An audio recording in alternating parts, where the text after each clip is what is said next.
Perkenalkan nama saya Kristal dan ini teman saya Jarab. Kami dari kelompok 4 akan mempresentasikan materi tentang pengelolaan sumber daya dalam penyediaan bahan pangan, bahan industri, serta energi baru dan terbarukan di Indonesia. Hope you enjoy! Pangan adalah salah satu dari 3 kebutuhan primer manusia. Pangan atau panganan dibutuhkan oleh manusia untuk menunjang kehidupannya, karena di dalam bahan pangan terdapat gizi dan mineral yang dibutuhkan oleh manusia untuk beraktivitas. Pangan mencakup banyak aspek dan memiliki definisi yang luas, sehingga setiap orang mencoba membuat definisinya sendiri sesuai dengan tujuannya. Secara umum, ketahanan pangan adalah kemampuan untuk mencukupi pangan dan keterjaminan tiap individu untuk memperoleh pangan. Dalam pelaksanaannya, di Indonesia sudah diatur dalam Undang-Undang Pangan Nomor 7 Tahun 1996. Undang-undang tersebut mengatur tentang ketahanan pangan meliputi aspek keamanan, mutu dan keragaman sebagai kondisi yang harus dipenuhi dalam pemenuhan pangan penduduk yang merata serta harganya terjangkau. Bahan industri adalah bahan mentah, bahan baku, atau barang setengah jadi yang diolah untuk menjadi bahan yang memiliki nilai jual lebih tinggi. Dalam Undang-Undang Nomor 5 Tahun 1984, industri didefinisikan sebagai kegiatan ekonomi yang mengolah bahan mentah, bahan baku, barang setengah jadi, dan atau barang jadi menjadi barang dengan nilai lebih tinggi. Pengelolaan sumber daya dalam penyediaan bahan pangan, bahan industri, serta energi baru dan terbarukan di Indonesia adalah dengan memanfaatkan potensi-potensi sumber daya alam dan manusia untuk mengelola bahan industri untuk meningkatkan produktivitas pangan dalam menggunakan sumber energi baru dan terbarukan.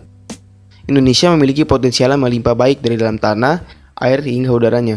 Potensi alam seperti minyak bumi, gas dan hasil tambang lainnya seperti batu arang yang memiliki potensi yang tinggi. Namun akan lebih baik jika bijak dalam penggunaannya. Pengelolaan dengan kerjasama investor harus lebih menguntungkan pihak Indonesia.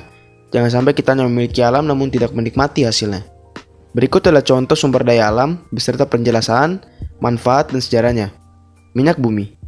Minyak bumi merupakan bahan bakar yang dihasilkan oleh alam dari fosil-fosil yang terpendam berjuta-juta tahun. Minyak bumi berasal dari jasa teknik, tumbuhan, dan hewan yang mati. Sisa-sisa organisme itu mengendap di dasar bumi, kemudian ditutupi lumpur. Minyak bumi merupakan sumber daya alam yang cukup melimpah di Indonesia. Namun saat ini, sumber daya alam tersebut semakin sulit ditemukan karena membutuhkan waktu yang lama untuk pembentukan minyak bumi tersebut. Sumber daya alam, minyak bumi dan gas biasa dimanfaatkan untuk transportasi, perindustrian, dan juga rumah tangga. Untuk transportasi yaitu sebagai bahan bakar kendaraan. Dalam rumah tangga biasa digunakan untuk membantu kita dalam memasak yaitu menggunakan gas. Sejarah minyak bumi. Minyak bumi telah digunakan oleh manusia sejak zaman kuno. Dan sampai saat ini masih merupakan komoditas yang penting. Minyak bumi menjadi bahan bakar utama setelah ditemukannya mesin pembakaran dalam semakin majunya penerbangan komersial dan meningkatnya penggunaan plastik. Pada tahun 1890-an, Ignacy Lukasiewicz menemukan bagaimana proses untuk mendistilasi minyak tanah dari bumi, sehingga memberikan alternatif yang lebih murah daripada harus menggunakan minyak paus. Maka, dengan segera, pemakaian minyak bumi untuk keperluan penerangan melonjak drastis di Amerika Utara. Sumur minyak komersial pertama di dunia yang digali terletak di Polandia pada tahun 1893. Pengeboran minyak kemudian berkembang sangat cepat di banyak belahan dunia lainnya, terutama saat kerajaan Rusia berkuasa. Perusahaan beranobel Nobel yang berpusat di Azerbaijan menguasai produksi minyak dunia pada akhir abad ke-19. Tembaga. Tembaga atau koper adalah salah satu unsur logam berbentuk kristal dengan warna kemerahan dengan nama kimia kuprum yang dilambangkan dengan C besar dan U kecil. Tembaga adalah salah satu logam terpenting bagi industri modern. Tembaga diperlukan karena kemampuannya menghantar panas dan listrik. Dengan sifat bisa dibentuk, tahan karat, dan suhu tinggi bisa didaur ulang, dan pengantaran listrik serta panas terbaik di antara semua logam komersial. Tembaga sangat dihargai karena penggunaannya dalam pengantaran dan pembangkitan listrik. Juga semua peralatan listrik termasuk telepon genggam dan televisi. Sejarah tembaga. Tembaga adalah salah satu logam yang sangat penting dan berperan besar dalam sejarah manusia dan termasuk logam yang pertama kali ditambang. Tembaga sudah digunakan sejak 10.000 tahun yang lalu. Sebuah kalung tembaga yang ditemukan di Irak diperkirakan dibuat pada masa 9.500 sebelum Masehi. Tembaga atau kuprum memperoleh namanya dari bahasa Latin yaitu Cyprium atau Cyprium yang berasal dari nama Pulau Cyprus atau Cyprus di mana ia pertama kali dihasilkan. Cyprium ini kemudian disingkat menjadi kuprum atau suprum. Tembaga berperan besar dalam peradaban manusia terutama pada zaman perunggu 3000 sampai 1000 sebelum Masehi. Pada masa tersebut, tembaga dipadukan dengan timah menjadi perunggu. Perunggu kemudian diolah menjadi berbagai macam peralatan, senjata, koin, instrumen musik, dan perhiasan. Batu bara. Batu bara adalah batuan yang mudah terbakar berwarna coklat tua yang dihasilkan ketika tanaman darat dan air menumpuk dan terkubur selama usia geografis yang ditransmisikan oleh panas dan tekanan. Di Indonesia, bahan bakar fosil seperti batu bara dan minyak bumi masih merupakan sumber energi utama. Kenaikan harga bahan bakar minyak bumi menyebabkan industri-industri di Indonesia beralih ke batu bara sebagai sumber energi untuk produksinya. Selain minyak bumi dan gas, batu bara juga merupakan hasil tambang yang baik dimanfaatkan. Batu bara banyak digunakan sebagai salah satu bahan bakar untuk pembangkit listrik, yang nantinya listrik tersebut dialurkan ke rumah-rumah penduduk. Sejarah batu bara. Batu bara ditemukan setelah Marco Polo, salah seorang petualang di dunia di abad 13 berkebangsaan Italia, pada tahun 1271 telah menjelajah di negeri Cina. Selanjutnya melakukan petualangan selama 25 tahun, kemudian kembali ke negerinya dengan membawa banyak cerita dan pengalaman. Salah satu kisah menarik adalah ditemukannya benda aneh yang disebut Blackstone yang dimanfaatkan oleh orang-orang Cina sebagai bahan bakar. Blackstone sudah ratusan tahun yang silang-silam digunakan sebagai bahan bakar. Bahan bakar secara berangsur-angsur berkurang, digeser oleh bahan bakar minyak yang dianggap lebih praktis dan efisien. Sumber daya yang sudah dipaparkan tadi telah membuat perubahan yang sangat signifikan dalam kehidupan manusia. Tetapi, jika digunakan secara terus-menerus, sumber daya tersebut akan perlahan-lahan menjadi semakin langka dan kemudian habis. Untuk mengatasi agar penggunaan sumber daya alam seperti energi fosil lebih dikurangi adalah dengan meningkatkan penggunaan energi baru dan terbarukan, seperti penggunaan energi surya, angin, dan air. Pembangunan untuk energi ini harus ditingkatkan. Selanjutnya, materi itu akan dibahas oleh teman saya, Kristal. Pada dasarnya, manusia bergantung pada sumber daya alam. Pemakaian terus-menerus tanpa disadari akan membuatnya berkurang, rusak, atau bahkan habis. Lalu cara apa yang bisa kita lakukan agar sumber daya alam tidak habis? Salah satu caranya adalah dengan menggunakan energi alternatif atau energi yang dapat terbarukan. Apa yang dimaksud dengan energi terbarukan? Energi terbarukan atau energi alternatif adalah sumber energi sebagai pengganti sumber energi yang tidak terbarui. Penggunaan sumber energi alternatif bukanlah hal yang baru. Sejak 125 tahun yang lalu, 90% kebutuhan energi di dunia berasal dari kayu. Seiring dengan semakin murahnya harga bahan fosil, penggunaan kayu sebagai bahan bakar semakin kurang. Terbatasnya penggunaan sumber energi terbarui juga disebabkan oleh fakta bahwa sumber energi ini tidak selalu tersedia setiap saat. Energi terbarukan ini merupakan sumber energi yang berasal dari alam yang mampu dibuat kembali secara bebas, serta mampu diperbarui terus-menerus dan tak terbatas. Energi terbarukan mampu diciptakan dengan memanfaatkan perkembangan teknologi yang semakin canggih, sehingga mampu menjadi sumber energi alternatif. Indonesia memiliki potensi energi terbarukan yang tersebar di seluruh wilayah Indonesia, meliputi sumber energi surya, sumber energi air dan mikrohidro, sumber energi angin, sumber energi panas bumi, dan sumber energi biomasa. Yang pertama adalah sumber energi surya. Energi surya adalah energi yang berupa sinar dan panas dari matahari. Energi ini dapat dimanfaatkan dengan menggunakan serangkaian teknologi seperti pemanas surya, fotovoltaik surya, listrik panas surya, arsitektur surya, dan fotosintesis buatan. Pemanfaatan energi matahari sebagai sumber energi alternatif untuk mengatasi krisis energi, khususnya minyak bumi, yang terjadi sejak tahun 1970-an, mendapat perhatian yang cukup besar dari banyak negara di dunia. Potensi energi surya di Indonesia sangat besar, yakni sekitar 4,8 kWh per M2 atau setara dengan 112.000 GWP. Namun, yang sudah dimanfaatkan baru sekitar 10 MWP. Saat ini, pemerintah telah mengeluarkan roadmap pemanfaatan energi surya yang menargetkan kapasitas PLTS terpasang hingga tahun 2025 adalah sebesar 0,87 GW atau sekitar 50 MWP per tahun. Jumlah ini merupakan gambaran potensi pasar yang cukup besar dalam perkembangan energi surya di masa datang. Ini adalah beberapa keunggulan energi surya. Di samping jumlahnya yang tidak terbatas, pemanfaatannya juga tidak menimbulkan polusi yang dapat merusak lingkungan. Cahaya atau sinar matahari dapat dikonversi menjadi listrik dengan menggunakan teknologi sel surya atau fotovoltaik. Kekurangan energi surya. Yang pertama adalah biayanya. Biaya awal untuk membeli tata surya cukup tinggi.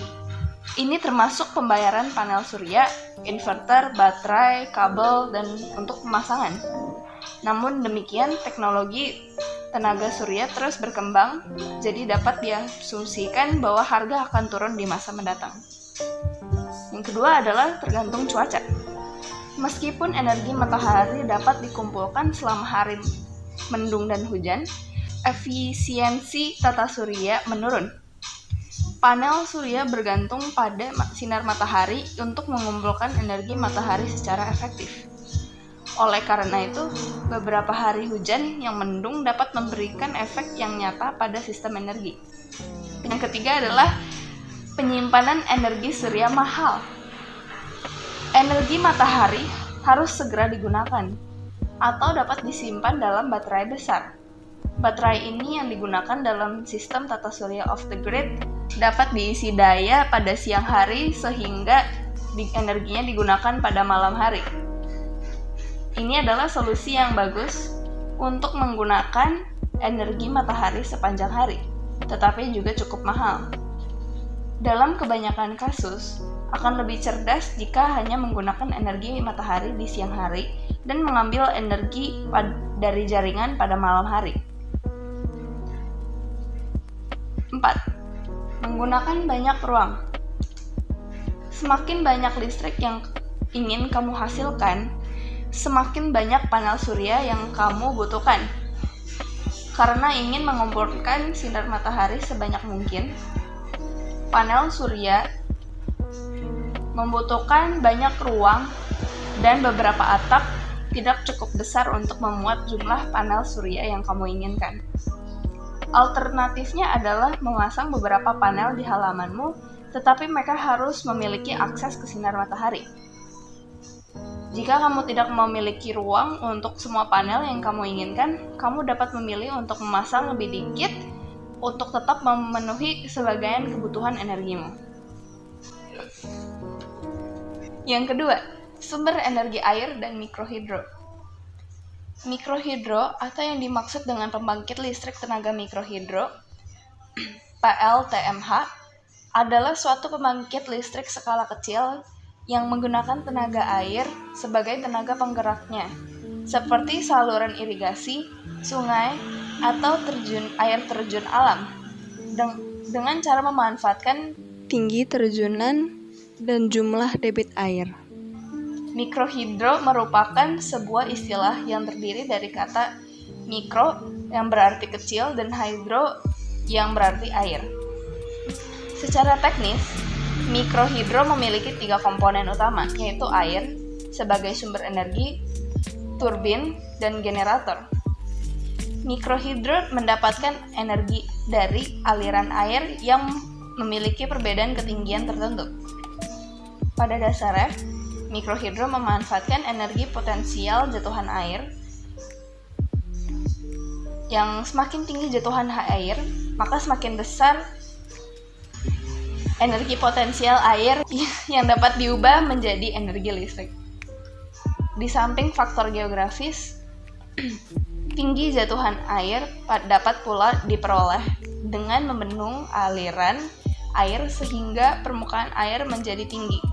Air dialirkan melalui sebuah pipa pesat ke dalam rumah pembangkit yang pada umumnya dibangunkan di bagian tepi sungai untuk menggerakkan turbin atau kincir air mikrohidro. Energi mekanik yang berasal dari putaran poros turbin akan diubah menjadi energi listrik oleh sebuah generator. Mikrohidro bisa memanfaatkan ketinggian air yang tidak terlalu besar, misalnya dengan ketinggian air 2,5 meter, dapat dihasilkan listrik 400 watt. Ini adalah keunggulan mikrohidro. Yang pertama adalah tidak menimbulkan kerusakan lingkungan. Yang kedua, dibandingkan dengan pembangkit listrik jenis yang lain, PLTMH ini cukup murah karena menggunakan energi alam. Yang ketiga, memiliki konstruksi yang sederhana dan dapat dioperasikan di daerah terpencil dengan tenaga terampil penduduk daerah setempat dengan sedikit latihan. Yang keempat, tidak menimbulkan pencemaran. Dapat dipadukan dengan program lainnya seperti irigasi dan perikanan. Yang keenam, dapat mendorong masyarakat agar dapat menjaga kelestarian hutan sehingga ketersediaan air terjamin. Kekurangan mikrohidro. Saat kemarau, tingkat daya yang dihasilkan PLTMH akan menurun karena berkurangnya jumlah air. Investasi awal berpotensi menjadi teknologi yang konsumtif. Biaya investasi karena spare part yang digunakan juga termasuk mahal. Sumber energi yang ketiga, yaitu energi angin. Apa yang dimaksud dengan energi angin? Energi angin adalah energi yang dihasilkan oleh gaya angin yang berhembus di permukaan bumi. Energi angin merupakan sumber energi yang dapat diperbarui karena angin akan terus berhembus selama matahari bersinar. Energi angin dapat diubah menjadi energi mekanik untuk menghasilkan usaha. Penggunaan energi angin telah dimulai sejak abad ke-7 SM oleh bangsa Persia, yaitu dengan membuat kincir angin yang pertama di dunia. Kincir angin ini digunakan untuk menggiling padi, memompa air, memotong kayu, dan menghasilkan bentuk energi mekanik lainnya.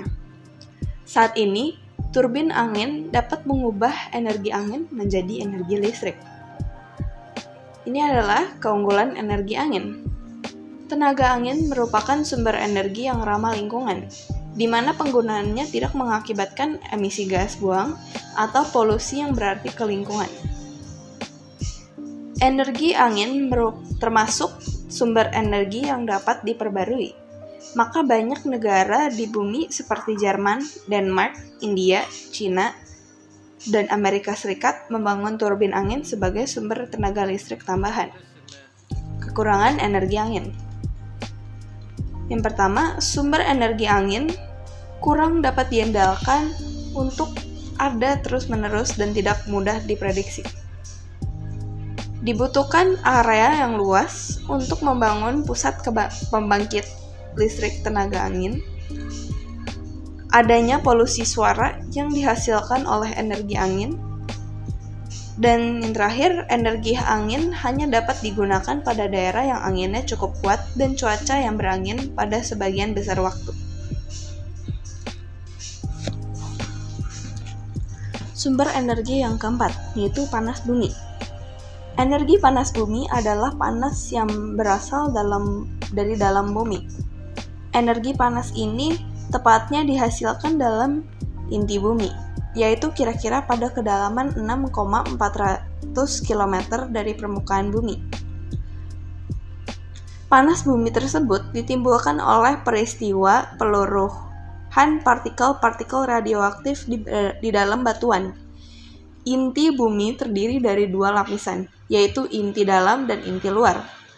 Inti luar terbentuk dari batuan cair yang sangat panas, disebut magma. Dari magma inilah panas bumi berasal. Panas tersebut akan mengalir menembus berbagai lapisan batuan di bawah tanah. Bila panas tersebut mencapai reservoir air di bawah tanah, maka akan terbentuk air panas bertekanan tinggi. Bila air panas tadi bisa keluar ke permukaan bumi karena ada celah atau ada retakan di kulit bumi, maka timbul sumber air panas yang biasanya disebut dengan hot spring. Keunggulan energi panas bumi. Energi panas bumi ini ramah lingkungan. Energi ini tidak menyebabkan pencemaran, baik pencemaran udara, pencemaran suara, serta tidak menghasilkan emisi karbon yang tidak menghasilkan gas, cairan, maupun material beracun lainnya. Kekurangan energi panas bumi. Di antara kekurangan energi geotermal adalah biaya modal yang cukup tinggi. Pembangkit listrik tenaga panas bumi hanya dapat dibangun di sekitar lempeng tektonik di mana temperatur tinggi dari sumber panas bumi tersedia di dekat permukaan. Sumber energi yang kelima dan terakhir, yaitu energi biomasa. Biomasa adalah bahan organik yang berasal dari tumbuh-tumbuhan dan binatang. Energi yang tersimpan di dalam biomasa berasal dari matahari. Energi matahari diserap oleh tumbuh-tumbuhan melalui fotosintesis. Pada proses fotosintesis diperlukan air, karbon dioksida, dan sinar matahari yang menghasilkan glukosa dan oksigen. Energi kimia di dalam tumbuh-tumbuhan diteruskan ke binatang dan ke manusia ketika mereka memakannya. Biomasa merupakan sumber energi yang dapat diperbarui karena tumbuh-tumbuhan dapat kita tanam setiap saat. Beberapa contoh bahan bakar biomasa, di antaranya kayu, tanaman, palawija, dan sampah. Keunggulan energi biomasa. Yang pertama, energi biomasa merupakan sumber energi yang dapat diterbarukan. Biomasa berasal dari sumber-sumber seperti tanaman dan hewan. Singkatnya, merupakan sumber yang bisa diganti. Tanaman dapat tumbuh berulang-ulang pada lahan yang sama tanpa harus mengeluarkan biaya signifikan. Bahan baku yang selalu tersedia membuat biomasa merupakan sumber energi yang tidak pernah habis. Yang kedua, mengurangi polusi. Energi biomasa dapat mengurangi polusi dalam berbagai cara. Pertama-tama, biomasa menggunakan bahan limbah untuk kemudian mengubahnya menjadi sumber energi. Hal ini akan mengurangi jumlah sampah yang menjadi sumber berbagai pencemaran dan masalah lainnya. Pemanfaatan biomasa juga membantu mengurangi kadar metana yang dilepas karena dekomposisi bahan organik ke udara. Metana diketahui merupakan gas yang menyebabkan efek rumah kaca dan dengan demikian sangat berbahaya bagi lingkungan. Dengan menggunakan limbah organik sebagai sumber biomasa, maka masalah tersebut akan menjadi terpecahkan. Begitu juga menanam tanaman yang digunakan sebagai bahan baku biomasa akan memperbanyak konsentrasi oksigen sekaligus mengurangi emisi karbon dioksida. Kekurangan tenaga biomasa. Yang pertama, mahal. Sementara biaya ekstraksi lebih rendah daripada kebanyakan bahan bakar fosil, biaya bahan bakar biomasa umumnya masih melebihi banyak bentuk energi terbarukan lainnya. Dibutuhkan banyak sumber daya yang untuk mengubah bahan baku biomasa menjadi sumber energi yang bisa digunakan. Dalam beberapa kasus, proyek biomasa dianggap tidak sebanding dengan hasilnya, terutama jika alternatif tenaga surya, air, dan angin sudah tersedia. Berbagai riset harus dilakukan untuk menekan biaya sehingga menjadi energi biomasa yang lebih ekonomis. Dan yang kedua, penyebab polusi. Poin ini jadi merupakan ironi. Biomasa memang dikenal mampu mengurangi efek rumah kaca dengan mengontrol produksi metana. Hanya saja jika tanaman dibakar langsung, maka aktivitas ini juga akan melepaskan gas rumah kaca sama seperti yang diemisikan oleh bahan bakar fosil. Itu saja dari saya. Terima kasih sudah mendengarkan.